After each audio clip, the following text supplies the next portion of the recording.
I হারে পাতিল Papon I খালা বাড়িতে আছেন নি? হারে পাতিল লাগবো খালা, ভালো ভালো হার পাতিল আছে লাগবো। আই হারে পাতিল পাপন। এই আপু, কি হাড়ি পাতিল বিক্রি করেন নাকি? হ্যাঁ ভাই, আমি হাড়ি পাতিলে ব্যবসা করি, লাগবো ভাই। আপনার বাড়ি কোথায়? ভাই আমার বাড়ি নরসিংদী ভাই। নরসিংদী থেকে আসছেন এই জায়গায় হাড়ি পাতিল বিক্রি করতে? জি ভাই। হাই হাই, আপনি তো অনেক পরিশ্রম করেন। হ্যাঁ ভাই, এই যে আপনাদের সম্প্রদায় যারা আছে তারা তো ওই যে বাসে উঠে হাততালি দিয়ে টাকা পয়সা নিয়ে যায়, হ্যাঁ, তাই এগুলা বাদ দিয়ে আপনি এই কষ্ট করতে আসছেন কেন? সমস্যা কি?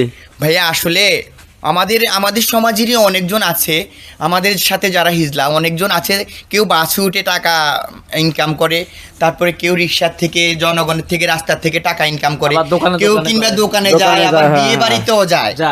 কি একটা সন্তান হলে তারা গিয়ে ওইখানে হামলা করে টাকা পয়সা। এটা আসলে খুব খারাপ একটা বিষয় ভাইয়া। আসলে এটা আসলে আমার কাছে ভালো লাগে না। আমি আসলে ভাইয়া একটা স্ট্যান্ডার্ড ফ্যামিলির, আমার মা বাবা আছে ভাইয়া, আমার ছোট ছোট ভাই বোন আছে, তারা আমার মতো না। শুধু আল্লাহ আমাকে এরকম করে বানিয়েছে ভাইয়া। জানেন, আশেপাশের মানুষ যখন খারাপ বলে না ভাইয়া, আমার মা বাবা আমাকে বের করে দিয়েছে বাড়ির থেকে। আমি আমার মা বাবার সাথেও থাকতে পারি না ভাইয়া বাড়িতে। এই জন্য রাস্তায় নেমে এখন এই যে ব্যবসাটা ধরেছি ভাইয়া। আমি খারাপ কিছু করেও খেতে চাই না ভাইয়া। নিজে ভালো একটা কাজ করে, একটা ব্যবসা করে নিজের জীবনটাকে জীবন চালাইতেছে। হ্যাঁ হ্যাঁ, আপনার দেখা যায় যে শোনেন, আপনার তো এইগুলো ওই আপনাদের দলে যারা আছে, হ্যাঁ, তাদের সাথে কি আপনি ঘুরেন না? না না, আমি আসলে তাদের সাথে যাই না। তাদের সাথে গেলে তারা জোর করে মানুষের কাছে পাঠায় দেয়, ওর কাছে যা টাকা আন, ওর কাছে যা টাকা আন। আপনাদের যে গুরুমা আছে তারা বিভিন্ন জায়গায় পাঠায় দেয় আপনাদের, না? হ্যাঁ, আবার দেখা গেছে কি ভাইয়া, টাকা যদি না আনতে পারি না, রাত্রিবেলা অনেক মারে, জানেন না, অনেক পিটায় তারা, টাকা পয়সা যদি ঠিক মতো না দিতে পারি। এই জন্য ভাইয়া এই ব্যবসাটা নিজে যতটুকু ইনকাম করি অতটুকুই নিজে চলি ভাইয়া। বুঝতে পারছি। আপনি একবারে মানে কোনো গরু মাঠের আপনার নাই, না? না না ভাইয়া, আমার মা বাবা আছে, কিন্তু তাদের কাছে আমি যেতে পারি না। আপনি আলাদা থাকেন? আমি আলাদা থাকি। এলাকার লোকজন আমার মা বাবাকে অনেক খারাপ বলে।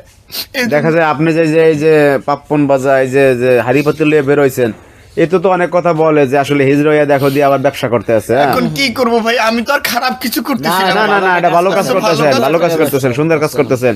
কারণ ঘটনা আপনি তো কর্ম করে খাইতেছেন, হালাল পথে উপার্জন করতেছেন। আপনি তো যাই হাত তেলে দিয়ে টাকা আনতেছেন না, তাই না? যাদের সন্তান হয়েছে যাই আবার 5,000 টাকা দেওয়া লাগবে, এটা তো জুলুম। এগুলো আমার ভালো লাগে না ভাইয়া। এটা জুলুম না?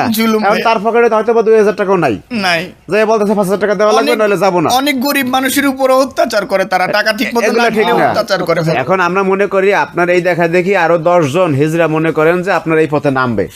আচ্ছা যাই হোক, আপনি এই যে আপনার উদ্যোগ নিয়ে নামছেন, আমরা সাধুবাদ জানাই। আমার জন্য দোয়া করবেন।